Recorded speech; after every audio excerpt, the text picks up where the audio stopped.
ijtimoiy tarmoqqa yoritinglar. Kim bo'lishidan qat'iy nazar, u sudmi, prokurormi, xavfsizlikmi, kim bo'lishidan qat'iy nazar qonunni buzdimi, jinoyatchilik qilyaptimi, alomati bormi shu narsada, korrupsiya alomati bormi, chiqar deyapti ijtimoiy tarmoq. Lekin qonunni buzma deyapti. Mana qonunni buzmadik, chiqardik. Natijalar bo'lyapti. Haqiqatdan men ko'ryapman. Sразу o'zgarish bo'ladi. Yurmay turgan ish yuradi. Yurib ketayotgan jinoiy ishlar to'xtatiladi почти.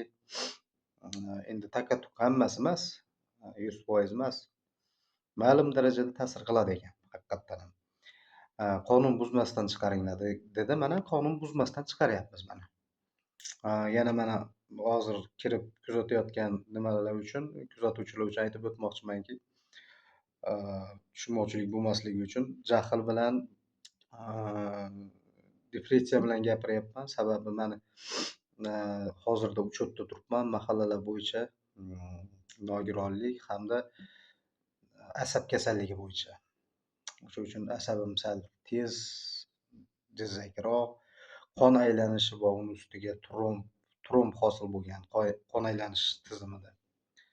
Ishqilib sog'ligim unchalik u aytgan yaxshi emas. Tromb ya'ni 3 dan 2 qismi tromb. Bir qismida qon aylanyapti. Ya'ni 33%. O'sha uchun ayrim jahl ustida balkim noto'g'ri aytilgan gaplarim bo'lsa, avvalambor oldindan uzr so'rab o'taman. Endi boyagi masalalarga qaytadigan bo'lsak, mana Xorazm viloyat Qo'shko'pir tumani ichki ishlar bo'limi boshlig'iga ariza yozilyapti 24-yil 22 fevral kuni. Uyda 3 ta qoramol yo'qolyapti. Uchastkoviga beryapman, bu arizamni ham javobi kelmadi mana. Nimaga javobini bera olmayapti haligacha bilmadim. Mana 1,5 yil bo'ldi. O'g'rilar kim u? Qanday o'g'irladi? Nimaga kim sharoit yaratib berdi? Nimaga aynan mana shu jinoyat ishi bo'layotganda, tergov jarayoni, sud tergov jarayoni ketayotganda, protses jarayoni ketayotganda o'g'irlandi bu narsalar? Nima uchun men ariza yozayotganimda aynan o'g'irlandi? Shu paytgacha o'g'irlanmagandi. Haqiqatdan molxonaga o'tib, uchastkovoy boyagi Alloh bergan hurmat borib, ko'rib, yo'qligini tasdiqlab, aniqlab qaytib keldi. Keyingi murojaatimga javob xat ekan bu. Matrasulov, ya'ni prokuror tarafdan. Men bu yerda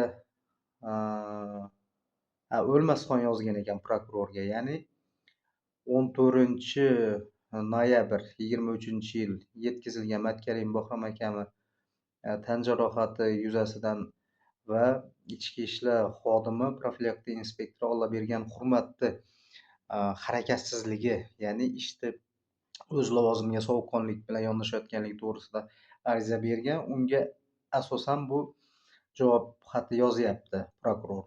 Sizlarning ishlaring hozirda sud tergovida va sud ko'rilayotganligi sababli bizda aralashishimiz qonun tarafdan zidligi ko'rsatilgan. Lekin 10 sutka Matkarim Bahromga 10 sut qamoq jazosi berilganligi ko'rsatilgan. Уже u atmenan bo'ldi u narsa. Prokuror hali bilmaydi bu narsalarni.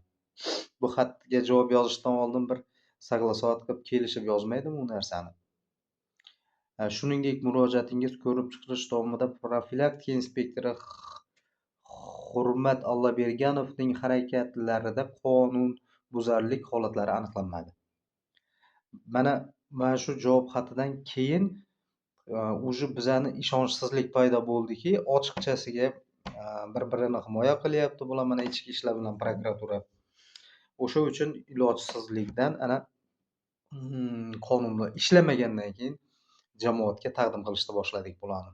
Ijtimoiy tarmoqqa YouTube'ga joylashdi. YouTube'ga joylagandan keyin ozgina o'zgarish bo'ldi. Tak.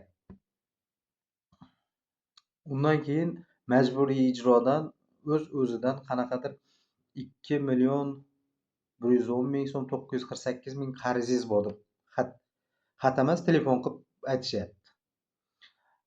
Ayolim boryapti, inspektor boshlig'i o'rinbosari Ahmedov O'ktamboy Qurbonboyevich degan odam yozib qo'l qo'yib beraveryapti mana qarzdorlik deb. Nimadan ekan u desak, qaror chiqarilgan ekan. Nimani qarori? Soliq inspeksiya majburiyatini, yo'q, soliq emas ekan bu. Davlat soliq, uzr. Soliqni qarori chiqyapti ekan, qarzdorligimiz bor ekan, bizaga xat jo'natilgan ekan uyga. Ya'ni xatlarni raqami 79018075. Oxirgisini aytib qo'yaveraman. 81767054. 1 2 3 4 5 6 ta ogohlantiruv xat jo'natgan ekan. Hech qanaqa xat kelgani yo'q. Mana shunaqa qaror qilib chiqarib beryapti. Xat jo'natmasdan turib mana shunaqa bizaga nima chiqarib qo'yyapti?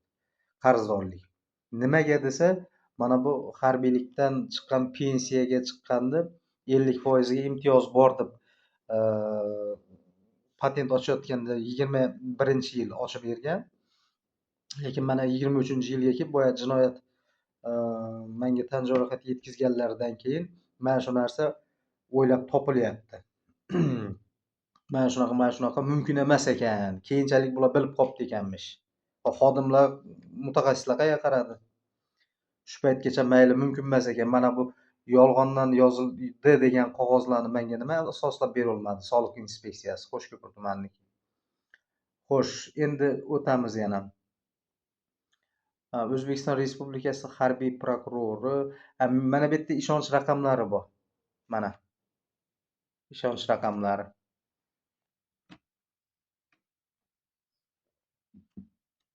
Xafa bo'lmanglar. Bu 1 tiyinga qimmat ishonchnoma. Ishonch telefonlar. Birontasi javob ham bera olmaydi, javob bersa ham noto'g'ri javob beradi. Xullas.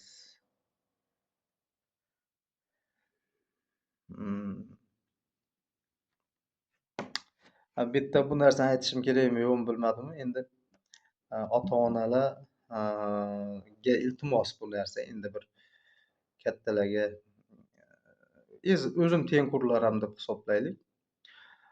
Вообще-то o'zlaringiz uchun deb aytaman bu narsani. Mana bu yerda yozilyapti, Ma'muriy kodeks 65-moddasi bolaning oilada yashash va tarbiyalanish huquqi.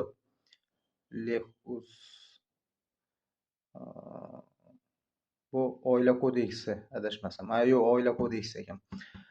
Har bir bola oilada yashash va tarbiyalanish, o'z ota-onasini bilish, ularning g'amxo'rligidan foydalanish, ular bilan birga yashash huquqiga ega. Bola manfaatlariga zid bo'lgan holatlar bundan mustasnodir. Mana o'zingiz ko'ryapsizlar. Endi bizani oilada ko'rdilaring. Boladan ajratish, qo'yib bor, ajrashish.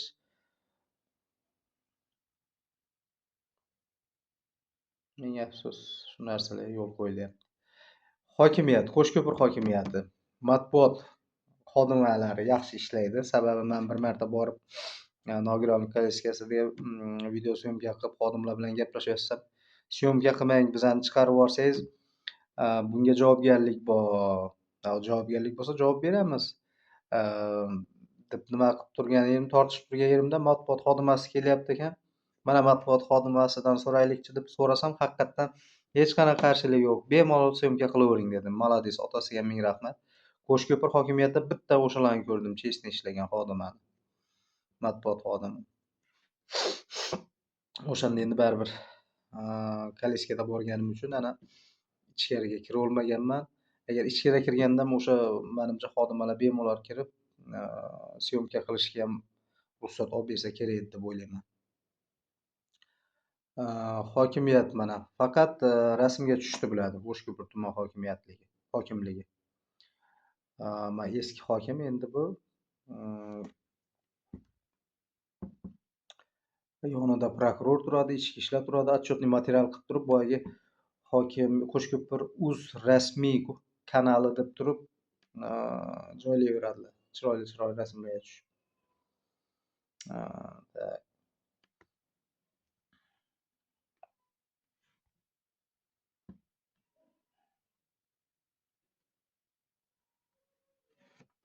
Mehnat kodeksini mana 148-moddasi mehnat qilish huquqini buzish.